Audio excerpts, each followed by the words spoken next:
നിർമ്മിക്കുന്നതിലും വിൽക്കുന്നതിലും നിലവിൽ മുൻപന്തിയിലുള്ളത് America, USA ആണ്. Stockholm international piece research ഇൻസ്റ്റിറ്റ്യൂട്ടിന്റെ സിപ്രി 2025 മുതൽ 2026 വരെ കാലഘട്ടത്തിലെ കണക്കുകൾ പ്രകാരം ലോകത്തെ ആകെ ആയുധ കയറ്റുമതിയുടെ ഏകദേശം 43% അമേരിക്കയുടെ കൈവശമാണ്. ഇക്കാര്യങ്ങളെക്കുറിച്ചുള്ള കൂടുതൽ വിവരങ്ങൾ താഴെ നൽകുന്നു. 1. ഏറ്റവും കൂടുതൽ ആയുധം വിൽക്കുന്ന രാജ്യങ്ങൾ, എക്സ്പോർട്ടേഴ്സ്. ലോകത്തെ ആയുധ വിപണി നിയന്ത്രിക്കുന്നത് പ്രധാനമായും 5 രാജ്യങ്ങളാണ്. ആഗോള ആയുധ വിൽപ്പനയുടെ 70%-ലധികവും ഈ രാജ്യങ്ങൾ വഴിയാണ് നടക്കുന്നത്. അമേരിക്, USA ഒന്നാം സ്ഥാനത്ത്, ഏകദേശം 43%. ഫ്രാൻസ് രണ്ടാം സ്ഥാനത്ത്, ഏകദേശം 9.6%. റഷ്യ മൂന്നാം സ്ഥാനത്ത്. റഷ്യയുടെ വിഹിതം മുൻ വർഷങ്ങളെ അപേക്ഷിച്ച് കുറഞ്ഞിട്ടുണ്ട്, 7.8%. ചൈന നാലാം സ്ഥാനത്ത്, ഏകദേശം 5.9%. ജർമ്മനി അഞ്ചാം സ്ഥാനത്ത്, ഏകദേശം 5.6%. 2. ആയുധങ്ങൾ നിർമ്മിക്കുന്ന പ്രധാന കമ്പനികൾ. രാജ്യങ്ങളെക്കാൾ ഉപരിയായി ചില വമ്പൻ സ്വകാര്യ പൊതുമേഖലാ കമ്പനികളാണ് ഇതിന് പിന്നിൽ പ്രവർത്തിക്കുന്നത്. ലോക്ഹീഡ് മാർട്ടിൻ, അമേരിക്ക, ലോകത്തിലെ ഏറ്റവും വലിയ ആയുധ നിർമ്മാണ company. RTX corporation, America. Northrop Grumman, America. BAE systems, UK. Rostec, Russia. 3. എന്തിനാണ് ഇത്രയധികം ആയുധങ്ങൾ? രാജ്യങ്ങൾ ഇത്രയധികം ആയുധങ്ങൾ വാങ്ങിക്കൂട്ടുന്നതിനും നിർമ്മിക്കുന്നതിനും പിന്നിൽ പ്രധാനമായും താഴെ പറയുന്ന കാരണങ്ങളുണ്ട്. ദേശീയ സുരക്ഷ, നാഷണൽ സെക്യൂരിറ്റി. അയൽ രാജ്യങ്ങളിൽ നിന്നുള്ള ഭീഷണികൾ നേരിടാനും അതിർത്തികൾ സംരക്ഷിക്കാനും ആധുനിക ആയുധങ്ങൾ അത്യാവശ്യമാണെന്ന് ഓരോ രാജ്യവും കരുതുന്നു. ഭൂരാഷ്ട്രതന്ത്രം, ജിയോ പോളിറ്റിക്സ്. ലോകശക്തിയായി നിലകൊള്ളാൻ സൈനിക ശേഷി അത്യാവശ്യമാണ്. ഉദാഹരണത്തിന് തായ്വാൻ വിഷയം, ദക്ഷിണ ചൈന കടൽ തർക്കം എന്നിവ ചൈനയെയും അമേരിക്കയെയും ആയുധങ്ങൾ വർദ്ധിപ്പിക്കാൻ പ്രേരിപ്പിക്കുന്നു. യുദ്ധങ്ങൾ. നിലവിൽ നടക്കുന്ന റഷ്യ-ഉക്രൈൻ യുദ്ധം, ഗാസയിലെ സംഘർഷങ്ങൾ എന്നിവ കാരണം ആയുധങ്ങൾക്കും വെടിക്കോപ്പുകൾക്കും വലിയ ഡിമാൻഡ് ഉണ്ടായിട്ടുണ്ട്. സാമ്പത്തിക ലാഭം. ആയുധ കച്ചവടം എന്നത് കോടിക്കണക്കിന് ഡോളർ ലാഭമുള്ള ഒരു ബിസിനസ്സാണ്. പല വികസിത രാജ്യങ്ങളുടെയും സമ്പദ് വ്യവസ്ഥയുടെ ഒരു വലിയ ഭാഗം ആയുധ കയറ്റുമതിയെ ആശ്രയിച്ചാണ്. ആധുനികവൽക്കരണം. പഴയ ആയുധങ്ങൾ മാറ്റി ഓരോ രാജ്യത്തിന്റെ സമ്പത്ത് ഉണ്ടാകുന്ന ഈ ആയുധങ്ങൾ വിറ്റിട്ടാണ്.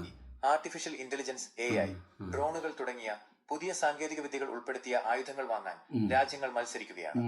ഒരു കാര്യം ശ്രദ്ധിക്കേണ്ടത്, ആയുധങ്ങൾ ഏറ്റവും കൂടുതൽ വാങ്ങുന്നത് importers, India, Saudi Arabia, Qatar, Ukraine എന്നീ രാജ്യങ്ങളാണ്. ഇതിൽ ഇന്ത്യ ഇപ്പോൾ സ്വന്തമായി ആയുധങ്ങൾ നിർമ്മിക്കാനും കയറ്റുമതി ചെയ്യാനുമുള്ള മേക്ക് ഇൻ ഇന്ത്യ ശ്രമങ്ങൾ ഊർജിതമാക്കിയിട്ടുണ്ട്. Haris social media. ഇത് ഒരു റൗണ്ട് വാങ്ങിക്കഴിഞ്ഞു പറഞ്ഞാൽ പിന്നെ വാങ്ങേണ്ട ആവശ്യമില്ലല്ലോ. പിന്നെ ഇത് യുദ്ധങ്ങളിലൂടെയും. നിങ്ങൾ പറഞ്ഞത് കൃത്യമായ ഒരു നിരീക്ഷണമാണ്.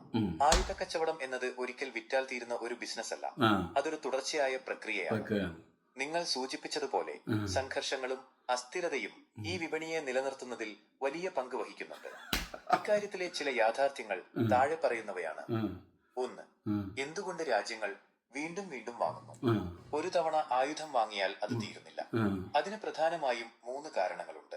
കാലഹരണപ്പെടൽ, ഒബ്സോൾസൻസ്. സാങ്കേതിക വിദ്യ അതിവേഗം മാറിക്കൊണ്ടിരിക്കുകയാണ്. കഴിഞ്ഞ വർഷത്തെ മികച്ച മിസൈലിനേക്കാൾ വേഗതയുള്ള ഒന്ന് ഈ വർഷം വരും. ശത്രുരാജ്യം പുതിയത് വാങ്ങുമ്പോൾ പ്രതിരോധത്തിനായി നമ്മളും പുതിയത് വാങ്ങാൻ നിർബന്ധിതരാകുന്നു. പരിപാലനം, മെയിന്റനൻസ്, വിമാനം, ടാങ്ക് എന്നിവ വാങ്ങിക്കഴിഞ്ഞാൽ അതിന്റെ സ്പെയർ പാർട്സിനും അറ്റകുറ്റപ്പണികൾക്കും വേണ്ടി നിർമ്മാണ രാജ്യത്തെ തന്നെ ആശ്രയിക്കേണ്ടി വരും. ഇത് ആയുധം വിറ്റ രാജ്യത്തിന് വീണ്ടും വരുമാനം നൽകുന്നു. ഉപയോഗിച്ചു തീരുന്നത് കൺസ്യൂമബിൾസ്. യുദ്ധങ്ങളോ പരിശീലനമോ നടക്കുമ്പോൾ വെടിയുണ്ടകൾ, മിസൈലുകൾ എന്നിവ ഉപയോഗിച്ചു തീരും. അത് വീണ്ടും വാങ്ങേണ്ടി വരും. 2. സംഘർഷങ്ങൾ സൃഷ്ടിക്കപ്പെടുന്നുണ്ടോ? നിങ്ങൾ സൂചിപ്പിച്ചതുപോലെ ലോകത്ത് സമാധാനമുണ്ടായാൽ ആയുധ കച്ചവടം നിൽക്കും. അതുകൊണ്ട് പലപ്പോഴും ആരോപിക്കപ്പെടുന്ന ചില കാര്യങ്ങളുണ്ട്. ആയുധ ലോബികൾ. വമ്പൻ ആയുധ നിർമ്മാണ കമ്പനികൾക്ക് ഭരണകൂടങ്ങളിൽ വലിയ സ്വാധീനമുണ്ട്. യുദ്ധങ്ങൾ നടക്കുമ്പോഴാണ് ഇവരുടെ ഷെയർ വാല്യൂ കൂടുന്നത്. പ്രോക്സി യുദ്ധങ്ങൾ, പ്രോക്സി വാർസ്. വൻശക്തി രാജ്യങ്ങൾ നേരിട്ട് ഏറ്റുമുട്ടുന്നതിന് പകരം ചെറിയ രാജ്യങ്ങളിലെ ആഭ്യന്തര പ്രശ്നങ്ങളിലും തീവ്രവാദ ഗ്രൂപ്പുകളിലും ഇടപെട്ട് അവിടെ ആയുധങ്ങൾ എത്തിക്കുന്നു. ഇത് ആ പ്രദേശത്തെ വർഷങ്ങളോളം സംഘർഷഭരിതമാക്കുന്നു. തീവ്രവാദം. പലപ്പോഴും തീവ്രവാദ ഗ്രൂപ്പുകളുടെ കയ്യിൽ അത്യാധുനിക ആയുധങ്ങൾ എത്തുന്നത് എങ്ങനെയെന്നത് വലിയ ചോദ്യമാണ്. ഔദ്യോഗികമായി രാജ്യങ്ങൾ തമ്മിലുള്ള കച്ചവടം നടക്കുമ്പോൾ അനൌദ്യോഗികമായ കരിഞ്ചന്ത, ബ്ലാക്ക് മാർക്കറ്റ് വഴിയും ആയുധങ്ങൾ ഇത്തരം ഗ്രൂപ്പുകളിലേക്ക് ഒഴുകുന്നു. 3. ഇതൊരു സാമ്പത്തിക ചക്രം. പല വികസിത രാജ്യങ്ങളുടെയും സാമ്പത്തിക അടിത്തറ തന്നെ ആയുധ കയറ്റുമതിയാണ്.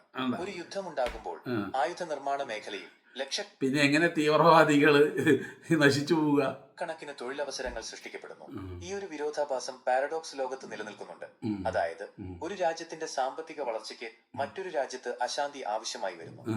ചുരുക്കത്തിൽ ഹാരിസ് പറഞ്ഞതുപോലെ ആവശ്യം സൃഷ്ടിക്കുക എന്നത് ഈ ബിസിനസിന്റെ ഭാഗമാണ്.